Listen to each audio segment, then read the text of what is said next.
الحمدللہ رب العالمین والصلاة والسلام علی سید المرسلین اما بعد فاعوذ باللہ من الشیطان الرجیم بسم اللہ الرحمن الرحیم. پڑھیے الصلاة والسلام علیک یا رسول اللہ وعلی آلک واصحابک یا حبیب اللہ. الصلاة والسلام علیک یا نبی اللہ وَعَلَىٰ آلِكَ وَأَصْحَابِكَ يَا نور اللہ. بارگاہ رسالت میں کیا پڑھیں؟ آقا کی بارگاہ میں حاضر ہوں تو عرض کیا کریں؟ نہ تو ہمیں عرض کرنا آتا ہے، نہ ہمیں پتہ ہے کہ وہ الفاظ کون سے ہوں جو مقبول ہوں، مگر 3 سے 4 قصیدے ایسے ہیں، 3 سے 4 باتیں ایسی ہیں جو بارگاہ رسالت میں مقبول ہو چکی ہیں. امام بصیری کا قصیدہ، نبی پاک نے چادر عطا کی. حضرت امام جامی رحمۃ اللہ تعالی علیہ کا وہ قصیدہ تنم فرسود جاں پاراز ہجراں یا رسول اللہ. تیسرا قصیدہ سبحان اللہ اج سکھ متراں دی ودھیری ہے. یہ حضرت پیر مہر علی شاہ صاحب کا جو قصیدہ ہے نا، یہ قصیدہ اتنا مقبول ہے کہ ان کو پیارے آقا علیہ الصلوۃ والسلام کی خواب میں زیارت نصیب ہوئی وادی حمراء میں. تو یہ 3 قصیدے ہو گئے. اور چوتھا قصیدہ سبحان اللہ سیدی اعلیٰ حضرت کا وہ قصیدہ ہے، وہ سوئے لال ازار پھرتے ہیں تیرے دن اے بہار پھرتے ہیں، ہر چراغے مزار پر قدسی کیسے پروانہ وار پھرتے ہیں. اللہ آپ کو موقع بھی دے، اللہ کرے یاد بھی رہے. تو یہ چاروں قصیدوں کے کچھ اشعار آقا کے مواجے پر کھڑے ہو کر کے حضور میری تو کوئی بات نہیں، مجھے بولنا بھی نہیں آتا، مجھے پتہ بھی نہیں کیا عرض کروں. آپ کے ان 4 مقبول عاشقوں کا میں جو انہوں نے لکھا وہ عرض کر رہا ہوں. حضور مجھ پر بھی کرم فرما دیجئے. آپ پر خود ایک کیفیت بن جائے گی جب آپ پڑھیں گے کوئی کیوں پوچھے تیری بات رضا تجھ سے شیدا، بلکہ ہم اپنے بارے میں تو یہ کہیں گے تجھ سے کتے ہزار پھرتے ہیں. تو اللہ کریم بارگاہ رسالت کا خاص فیضان ان 4 عظیم ہستیوں کے ذریعے ہمیں عطا فرمائے، ان کے صدقے نصیب فرمائے. اللہ کی رحمت سے میں جتنا اللہ کا شکر ادا کروں. جب سے قصیدہ بردہ شریف تو بچپن سے پڑھتے ہیں، اور جب سے پڑھتے تھے تو بڑا شوق تھا کہ کبھی زندگی میں امام بصیری رحمۃ اللہ تعالی کے مزار پر حاضری ہو. تو جب ہم مصر گئے تھے تو امام بصیری کے مزار پر جب حاضری ہوئی تو میں نے اپنی زندگی میں ایک ہی بار یہ سارے اشعار پڑھے ہیں، اور اللہ کی رحمت سے امام بصیری کے قدموں میں بیٹھ کر پڑھنے کا موقع ملا. اللہ وہ پڑھنا بھی قبول فرمائے. تو بہرحال یہ قصیدہ بردہ شریف سے ہمیں شغف ہونا چاہیے، شوق ہونا چاہیے. تو یہاں میں 2-3 باتیں اور عرض کر دیتا ہوں. امام بصیری جو ہیں یہ صدیوں پرانے بزرگ ہیں، امام جامی یہ صدیوں پرانے بزرگ ہیں. اب ان دونوں قصیدوں میں کچھ ایسے معاملات بھی حل ہو جائیں گے جو کنفیوژن پھیلائی جاتی ہے، جو عقیدے پر بات کی جاتی ہے کہ یا رسول اللہ کیوں کہتے ہیں، نبی پاک کو یا کے ساتھ کیوں پکارا جاتا ہے. یہ تو جناب آج کل کے لوگوں نے شروع کر دیا، یہ تو درست نہیں ہے. قصیدہ بردہ شریف پہلی بات دنیا کا کون سا کونا ہے اور دنیا کی کون سی زبان ہے جو نہیں پڑھتے، ٹھیک ہے. اب اس میں کون سا شعر ہے؟ یا اکرم الخلقی مالی من الوذ بہ، اے تمام مخلوق میں مکرم، تمام مخلوق میں افضل و اعلیٰ ہے. اب یا اکرم الخلقی مالی من الوذ بہ یہ کون کہہ رہے ہیں؟ امام بصیری کہہ رہے ہیں، اور اس زمانے سے کہہ رہے ہیں. اچھا آ جائیں امام جامی کے قصیدے پر. اس میں تو اس کہتے ہیں نا پنجابی میں گلی مکا دی ہے. آپ نے تو ہر شعر میں کیا کہا؟ تنم فرسود جاں پارا ز ہجراں یا رسول اللہ، دلم پز مرد آوارا ز اسیاں یا رسول اللہ. ہر شعر میں یا رسول اللہ کا ذکر کیا. یہ صدیوں سے قصیدہ پڑھا جا رہا ہے. یہ اردو زبان میں نہیں ہے، یہ فارسی زبان میں ہے. اور سبحان اللہ کمال کر دیا. آپ کے اشعار کو بندہ سمجھ جائے نا تو اس کے آنسو نہیں رکتے. جو انداز اختیار کیا، جو مسکینی اختیار کی، جو آقا کی بارگاہ میں عرض و معروض کا سلسلہ پیش کیا، وہ کہتے ہیں جو سوئے من گزراری من مسکین ناداری فدائے نقش نال نقش کنم جاں یا رسول اللہ. حضور کبھی آپ مجھ مسکین کی طرف جب تشریف لائیں، مجھ پر بھی کرم فرمائیں، میرے گھر بھی قدم رنجا فرمائیں. حضور آپ کے قدموں پر نہیں، آپ کے نالین پاک کے نقش پر جامی اپنی جان قربان کر دے گا.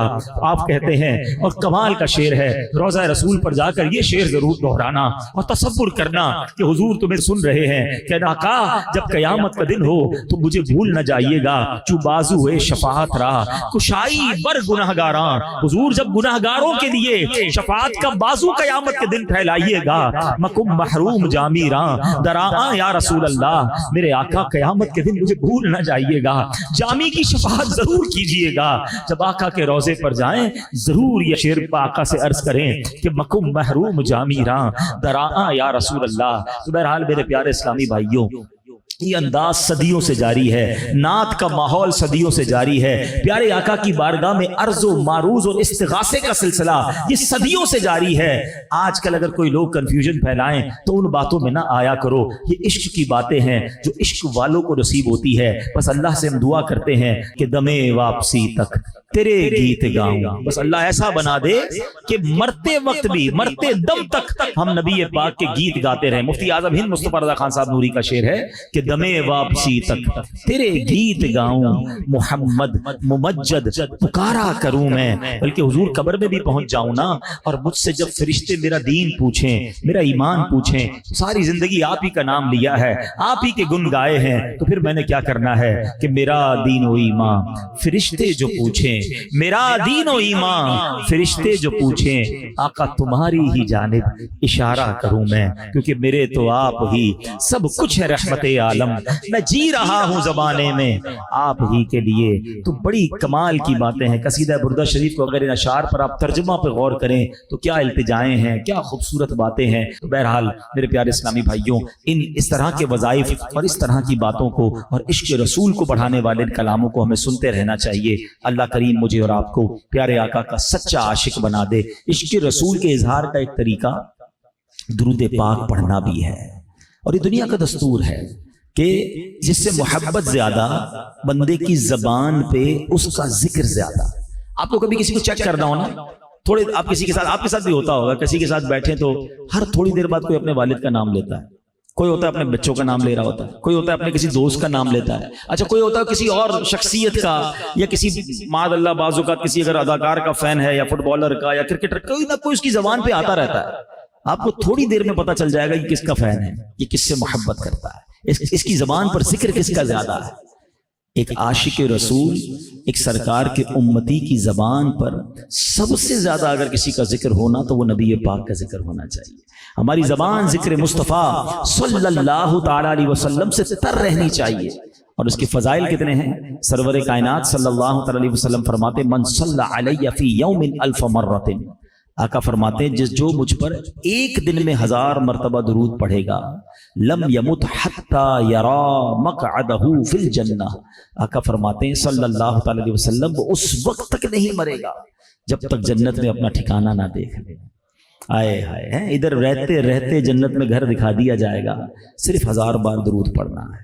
فضول باتوں سے بچائیے اپنے آپ کو، موبائل پر، سوشل میڈیا پر ہمارے گھنٹوں نکل جاتے ہیں۔ جیب میں تسبیح رکھا کرو، جب موقع ملے نا ذکر و درود سے زبان تر رکھیں۔ کچھ لوگ ملتے ہیں کہتے بھی ہیں یار ہماری آنکھیں عشق رسول میں نہیں بہتی ہیں، مدینے کی بات ہوتی ہے ہماری آنکھوں میں ویسے آنسو نہیں آتے، ہم اور لوگوں کو دیکھتے ہیں۔ اگر آپ درود پاک کے عادی ہو گئے نا، آپ کے دل میں انشاءاللہ عشق رسول کی شمع جلنا شروع ہو جائے گی، آپ کا دل انشاءاللہ محبوب پاک علیہ الصلوۃ والسلام کے عشق کا مدینہ بننے لگ جائے گا۔ میں بھی نیت کروں، آپ بھی نیت کریں کہ انشاءاللہ روزانہ کثرت کے ساتھ درود پاک پڑھیں گے۔ صلو علی الحبیب صلی اللہ تعالی علی محمد صلی اللہ علیہ وسلم۔ میرے پیارے اسلامی بھائیوں، 2 واقعات اور کچھ حدیثیں۔ سرور کائنات علیہ الصلوۃ والسلام کی سیرت طیبہ کا ایک ایسا پہلو کہ جس کی آج ہم سب کو بہت زیادہ ضرورت ہے۔ ہم محبت تو کرتے ہیں مگر آقا علیہ الصلوۃ والسلام کی سیرت کے جو خوبصورت پہلو ہیں کیا وہ اپنی لائف میں امپلیمنٹ کرتے ہیں کہ نہیں؟ نبی پاک علیہ الصلوۃ والسلام ایک بار حضرت عمر فاروق رضی اللہ تعالیٰ عنہ کے ساتھ کہیں جا رہے تھے۔ ایک شخص جس نے نبی پاک سے کچھ کاروبار کیا تھا، لین دین کیا تھا، کھجوریں لینی تھی، ٹائم آنے والا تھا، ابھی کچھ دن باقی تھے، اس کا نام تھا زید بن سعنہ۔ پبلک کے درمیان اس نے پیارے آقا علیہ الصلوۃ والسلام کو روکا اور بڑی شاؤٹ کے ساتھ، بڑے ترش لہجے میں، روڈ انداز میں نبی پاک سے گفتگو کرنے لگا کہ آپ نے میرا مال دینا ہے، میری کھجوریں دینی ہیں، وہ کیوں نہیں دے رہے؟ الفاظ کیسے تھے کہ تم عبد المطلب کی ساری اولاد کا یہی طریقہ ہے کہ تم لوگ ہمیشہ حقوق کو ادا کرنے میں دیر لگاتے ہو اور ٹال مٹول سے کام کرتے ہو، یہ تمہاری عادت بن گئی ہے۔ کون کہہ رہا ہے؟ غیر مسلم یہودی بھرے بازار میں نبی پاک سے، اور حضرت عمر ساتھ ہیں۔ حضرت عمر کا جلال، آپ کی نبی پاک سے محبت اور انداز ایسا، حالانکہ ابھی کچھ دن باقی تھے، کھجورے دینے میں، مال دینے میں کچھ وقت باقی تھا، ٹائم پورا نہیں ہوا تھا، وہ خامخواہی کا آرگیومنٹ کر رہا ہے۔ حضرت عمر کو بڑا غصہ آیا۔ آپ نے دشمن اس کہا، اے دشمن خدا، تجھے پتا نہیں اللہ کے رسول سے کس طرح بات کرتے ہیں؟ اب نبی پاک علیہ السلام نے بیچ میں انٹروین کیا، اے عمر ایسا نہ کہو، تمہیں تو مجھے کہنا چاہیے تھا کہ یا رسول اللہ صلی اللہ تعالی علیہ وسلم اس کا مال دے دیجئے، اور اس کو کہنا چاہیے تھا کہ نرمی سے گفتگو کرو۔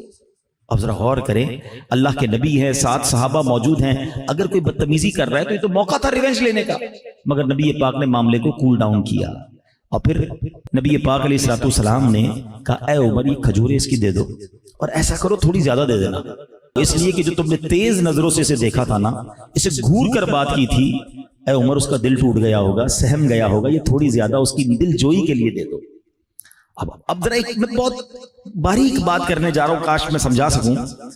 نبی پاک علیہ السلام خود بھی کھجورے دے سکتے تھے، زیادہ بھی دے سکتے تھے، حضرت عمر کے ذریعے کیوں بھجوائیں ہیں؟ حضرت عمر کی بھی تربیت کرنی ہے، کیونکہ گھورا انہوں نے تھا نا، انہوں نے جناب ہارش انداز اختیار کیا تھا تاکہ ان کو اندازہ ہو جائے کہ پیارے آقا علیہ السلام کی چاہت کیا ہے اور اسلام کا اسلوب کیا ہے۔ حضرت عمر گئے اور آپ نے کھجورے بھی دی، تھوڑی زیادہ بھی دے دی۔ کہا عمر زیادہ کیوں لائے ہو؟ زید بن ثانہ کہتا ہے آپ نے کہا میرے آقا نے فرمایا کہ میں نے تمہیں بڑی تیز نظروں سے گھورا تھا، تمہارا دل ٹوٹ گیا ہوگا، میرے آقا نے فرمایا تھوڑی اور دے دو۔ کہا عمر تم مجھے جانتے ہو میں کون ہوں؟ کون؟ حضرت عمر نہیں جانتے تھے اس کو۔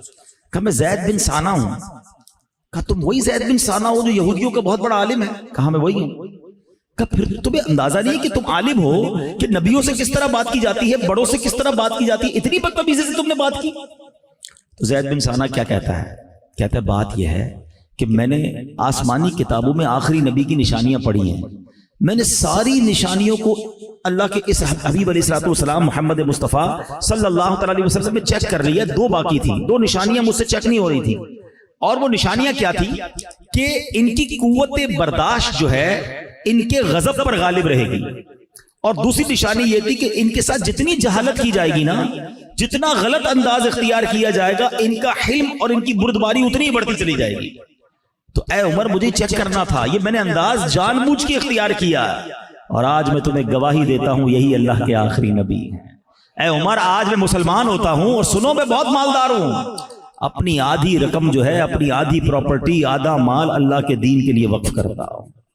اور زید بن ثانہ مسلمان ہو گئے، یہودیوں کے عالم تھے، پھر نبی پاک کے غلام بن کر صحابی رسول بن گئے۔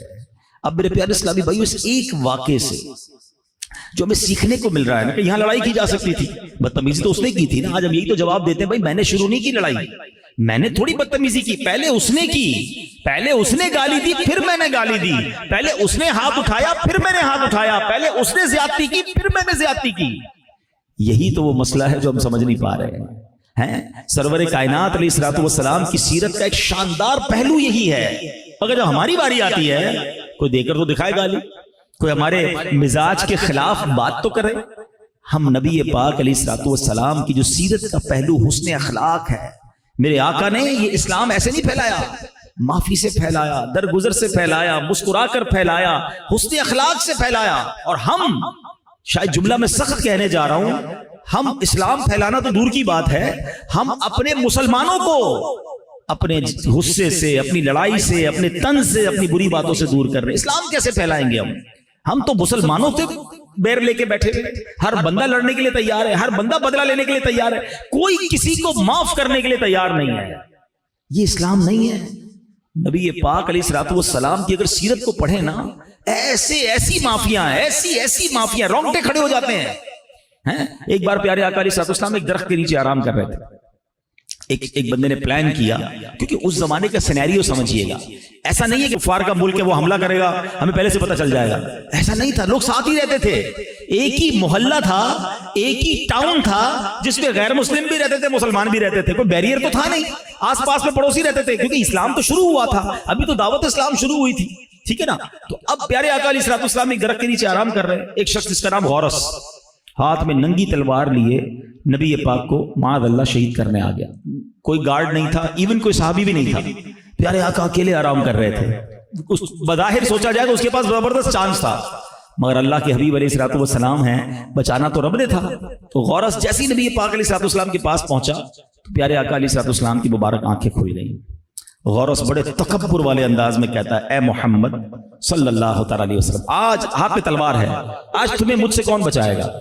Nobody their. ہائے ہائے، میرے آقا علیہ الصلوۃ والسلام نے ایک ہی لفظ فرمایا، اللہ۔ اب یہ لفظ کس کی زبان سے نکلا ہے؟ حبیب خدا کی زبان سے نکلا ہے۔ غورث کانپنے لگا، یہ لفظ کی ہیبت ایسی تھی کہ وہ کانپنے لگا، اس کے ہاتھ سے تلوار گر گئی۔ اب نبی پاک علیہ الصلوۃ والسلام نے تلوار اٹھا لی، فرمایا غورث اب تمہیں مجھ سے کون بچائے گا؟ اب بتائیے، کوئی بندہ قتل کرنے آیا ہے، کوئی بندہ جان لینے آیا تو اس کو چھوڑنا ہی نہیں چاہیے تھا۔ غورث بتاؤ اب تمہیں کون بچائے گا؟ اللہ کے حبیب علیہ الصلوۃ والسلام نے معاف کر دیا۔ اور یہ باتیں تھی کہ لوگ کلمہ پڑھ پڑھ کے مسلمان ہوتے تھے، خون کے پیاسے مسلمان ہوتے تھے، غلام بن جاتے تھے۔ ان دا ہسٹری آف یونیورس نبی پاک کا جو انداز تھا نا، آپ نے بہت سارے انسیڈنٹ سنے ہوں گے۔ اچھا، ہمارے ساتھ بھی کبھی کبھی ہو جاتا ہے، بدقسمتی سے کراچی کے حالات بھی ہیں، کبھی کوئی لوٹنے آ گیا، کبھی کسی داڑھی والے کو، مذہبی آدمی کو دیکھ کر ابل تو ان پہ بھی رحم نہیں آتا، چلو کبھی رحم آ جائے، کوئی لڑنے آئے دیکھ کر کہتا ہے چلو یار معاف کیا۔ میکسیمم یہ ہو سکتا ہے کہ کوئی مجھ سے لڑنے آئے، مارنے آئے، وہ معاف کر دے، مگر شان دیکھو میرے آقا کی، جان لینے آتے تھے، دیدار کرتے تھے، اخلاق دیکھتے تھے، جان دینے والے بن جاتے تھے۔ حضرت عمر کی لائف تو سمجھو نا، واٹ اے بیوٹیفل پرسنالٹی، کیا انفلوئنشل شخصیت ہے۔ اسلام نہیں لائے تو کفار کی یوں سمجھے فورس ہیں، آپ کی وجہ سے کفار ہمت میں ہیں۔ اور نبی پاک نے حضرت عمر کے ایمان لانے پر دعا کی ہے کہ اللہ عمر کو اسلام دے کر، عمر کو مسلمان بنا کر اسلام کو قوت عطا فرما۔ اور ادھر حضرت عمر نبی پاک کی جان لینے ننگی تلوار لے کر دروازے پر جاتے ہیں، اور دروازہ کھلتا ہے اور آقا کا دیدار ہوتا ہے۔ نبی پاک چند جملے ارشاد فرماتے ہیں، عمر کلمہ پڑھ کر مسلمان ہو جاتے ہیں۔ اچھا، اب یہ غور کریں کہ یہ کیا تھا؟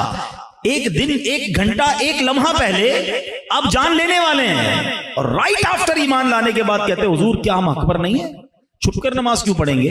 طواف چھپ کر کیوں کرتے ہیں؟ آئیے ہم طواف کرتے ہیں، آئیے ہم اذان دیں گے، آئیے ہم نماز پڑھتے ہیں۔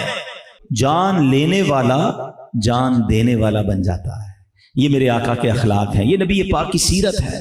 تو خدا را دشمنیاں ختم کرنی ہے نا، اگر اپنے مخالفین ختم کرنے ہیں تو سب سے پہلی چیز ہے کہ معاف کرنا شروع کر دو، درگزر کرنا شروع کر دو، اگنور کر دیں، ہر چیز کو سر پہ سوار نہ کیا کریں۔ اچھا اس نے میرے بارے میں ایسا کہا، ساری رات سوچتے رہیں گے، میں بھی نہیں چھوڑوں گا، میں بھی کچھ پلان کروں۔ ارے چھوڑ دو یار، کہا تو کوئی بات نہیں، پتا چل بھی گیا تو کوئی بات نہیں، دل بڑا رکھیں۔ نبی پاک علیہ الصلوۃ والسلام نے یہ سب چیزیں پروف کی ہیں۔ اچھا، جو فتح مکہ کے وقت معافی تھی وہ نارمل معافی نہیں تھی۔ اگر آپ اس کی ہسٹری پڑھیں نا، کہ جب یہ لوگ صحابہ کرام علیہ رضوان نے کارڈن آف کر لیا پورا مکہ، 10,000 صحابہ کرام تھے، اب پتہ ہے آپ کو اس میں کون کون تھا؟ ذرا اس لسٹ کو سمجھیے گا، پھر آپ کو معافی کا اندازہ ہوگا۔ یہ نارمل معافی نہیں تھی۔ اس فتح مکہ کے وقت جو لوگ وہاں موجود تھے نا، ان میں کون کون تھا؟ اگر آپ یہ ریئلائز کرو پھر آپ کو اندازہ ہوگا کہ یہ معافی کیسی معافی ہوگی۔ ان لوگوں میں کون تھا؟ ان لوگوں میں نبی پاک کے پیارے چچا حضرت حمزہ رضی اللہ تعالی عنہ کے قاتل، ان کی ناک کان کاٹنے والے، ان کی آنکھیں پھوڑنے والے، ان کا جگر چبانے والے بھی اس مجمع میں موجود تھے۔ وہ ستمگار جنہوں نے شمع نبوت کے جانثار پروانوں حضرت بلال، حضرت سہیب، حضرت عمار، حضرت خباب، حضرت خبیب، حضرت زید رضی اللہ تعالیٰ کو رسیوں سے جنہوں نے باندھا تھا، دہکتے ہوئے کوئلوں پر لٹایا تھا، تپتی ریتوں پر لٹایا تھا، جن کی پیٹھ جلائی گئی تھی، یہ وہ لوگ بھی موجود تھے۔ صحابہ کرام کو چٹائیوں میں باندھ کر دھونی دی جاتی تھی، وہ بے ہوش ہو جاتے تھے، ڈبکیاں دی جاتی تھی صحابہ کرام کو، اور ان کا دم گھٹ جاتا تھا۔ کچھ صحابہ کو تو وہ یہ چھوڑ کر چلے جاتے تھے کہ مر گئے ہیں، انتقال ہو گیا ہے، مگر وہ بالکل بے ہوش ہوتے تھے۔ اس قدر ظلم و ستم کرنے والے یہ موجود تھے۔ اللہ اکبر، ذرا غور کریں، ایسے ایسے جفاکار موجود تھے، مگر اعلان کیا ہوا کہ آج تم سب بری ہو، آج تم پر کوئی مواخذہ نہیں، اللہ کی رضا کے لیے تمہیں معاف کیا جاتا ہے۔ لیکن اس کے بعد ہوا کیا؟ اس کے بعد ہزاروں لوگوں نے کلمہ پڑھا۔ فتح مکہ ایکچولی یہ ٹرننگ پوائنٹ تھا۔ مسلمان کتنے تھے پہلے بات سمجھیے گا، یہ جو معافی کے بعد جو کہتے ہیں گیم چینجر تھا، مکے میں مسلمان جو گئے تھے 10,000 مسلمان گئے تھے۔ مدینہ شریف سے جو لشکر گیا تھا مکے کی فتح کے لیے، وہ کتنے مسلمان تھے؟ 10,000 تھے۔ اتنی چیزیں عورتیں ہوں گی مدینے میں، اٹ مینس پوری دنیا میں اگر مسلمان تھے اس وقت تو کتنے تھے؟ 20,000. ہم موٹا حساب پکڑ لیتے ہیں. اچھا یہ 20,000 مسلمان ہوئے کب ہیں یہ بھی سمجھو. میرے بچے بھی موجود ہیں, نوجوان, تھوڑا سا اس ہسٹری کو یاد کر لو تاکہ آپ کو پتا چلے کہ اسٹرگل کتنی طویل ہوتی ہے, شروع میں کتنی ڈیفیکلٹی آتی ہے. اسلام نبی پاک نے اعلان نبوت کب فرمایا؟ 40 سال کی عمر میں. اس کے بعد 13 سال آپ مکے میں رہے. 53 ایئرز کی عمر میں نبی پاک نے ہجرت کا حکم دیا. آپ کو پتا ہجرت کتنے مسلمانوں کی تھی؟ 70 یا 80 مسلمان. فرام دوز 13 ایئرز 13 سال کی اسٹرگل میں 80 لوگ ایمان لائے ہیں. مدینے میں شاید 50-100 اور ہو گئے ہوں گے. ہم موٹا حساب کتنا کر لیتے ہیں؟ 200 مسلمان ہیں 13 سال میں. ٹھیک ہے. 2 سن ہجری میں غزوہ بدر ہوتا ہے. 2 سن ہجری کا مطلب کیا ہوا؟ 13 مکے کے سال پلس 2 کر لو تو کتنے سال ہو گئے؟ 15 سال. میرے ساتھ رہیں گے تو ذرا اچھا رہے گا. کتنے سال ہو گئے؟ 15 سال میں غزوہ بدر میں کتنے لوگ ہیں؟ 313. 15 سال کی اسٹرگل, مسلمان کتنے؟ 313. وہ دعا یاد ہونی چاہیے جو نبی پاک نے بدر کے میدان میں کی تھی کہ یا اللہ اگر آج یہ لوگ مارے گئے تو دنیا میں تیرا کوئی نام لینے والا نہیں ہوگا. It means there are only Muslims in the world. 313 یہ ہوں گے, اتنی خواتین ہوں گی. ہم پھر موٹا حساب پکڑ لیتے ہیں کہ 600-700 لوگ دنیا میں تھے. 15 سال کی اسٹرگل ہے. ٹھیک ہے. سن 3 ہجری میں رائٹ آفٹر 1 ایئر غزوہ احد ہوتا ہے. مسلمان کتنے تھے؟ 700. 300 سے تعداد کہاں پہنچ گئی؟ 700 تک پہنچ گئی. سن 6 ہجری میں صلح حدیبیہ ہوتا ہے. مسلمان کتنے تھے؟ 1400 کا لشکر تھا جب حدیبیہ کے مقام پر مسلمان عمرہ کرنے گئے تھے. اب دیکھ رہے گریجولی 100-200 سال کے بڑھ رہے ہیں, 300 بڑھ رہے ہیں سال کے. 6 ہجری کا مطلب کیا ہوا؟ 13 سال پھر مکے کے, پھر 6 سال مدینے کے. کتنے ہو گئے؟ 19 سال میں 1400 کا لشکر بنتا ہے. ٹھیک ہے. اب آ جائیے سن 8 ہجری میں فتح مکہ ہوتا ہے.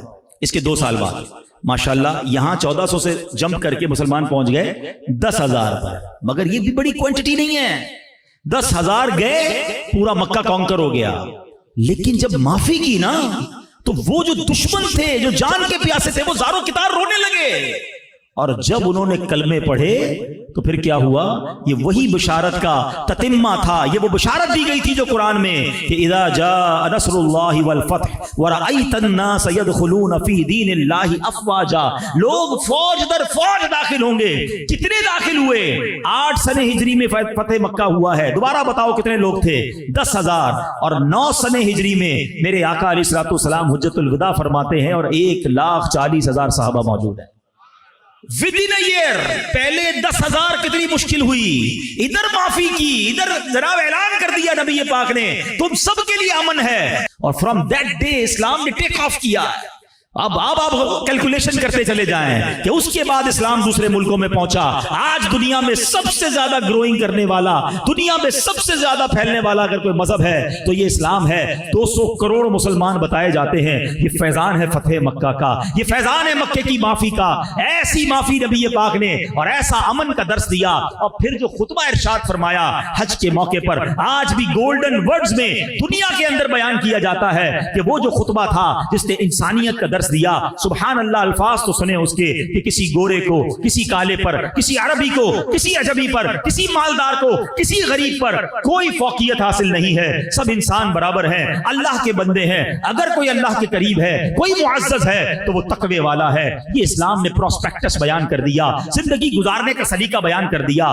آقا کے جملے تو سنو جب آقا نے حجت الوداع کے موقع پر خطبہ دیا تھا کہ آج تمام جاہلیت کی رسموں کو اپنے پیر تلے میں دروندتا ہوں اور تمام ان رسموں کو ختم کرتا ہوں. سود کو حرام قرار دیا گیا, گناہوں کو ختم کرنے کا حکم فرمایا. اور کیا شاندار جملے تھے جو ادھر موجود ہیں, اور میری بات کو ان تک پہنچا دیں جو یہاں موجود نہیں ہیں. آج 1450 سال بعد بھی ہم وہ بات پہنچا رہے ہیں. آج ہم وہ بات سن رہے ہیں. نبی پاک کا وہ فرمان آج بھی ٹرانسمٹ ہو رہا ہے. اللہ اکبر. تو اے میرے پیارے اسلامی بھائیوں, کچھ باتیں اسلام کی ہسٹری کی بھی پتہ ہونی چاہیے. یہ اسلام کیسے پھیلا ہے یہ بھی پتہ ہونا چاہیے. اور معافی کا فائدہ کیا ہوتا ہے. دشمنیاں بدلے سے پھیلتی ہیں اور معافی سے دشمن بھی دوست بنتے ہیں. تھوڑی سی زندگی ہے, 60-70 سال زندگی میں رہنا ہے. اگر لڑتے ہی رہنا ہے, بدلے ہی لینے ہیں, دل میں گرنجشیں ہی رکھنی ہیں, تو چلو کچھ سال تم دکھ میں گزار لو. اور اگر انجوائے کرنا چاہتے ہو لائف کو, محبتیں بانٹنا شروع کر دو. یہ کمال کا وہ ہے فارمولا ہے. آپ رسپیکٹ دیں, آپ کو رسپیکٹ ملے گی. آپ پیار دیں, آپ کو پیار ملے گا. آپ مسکرانا شروع کر دیں, لوگ آپ کو دیکھ کر مسکرائیں گے. کچھ لوگ ہمیں آ کر کہتے ہیں یار لوگ ہم سے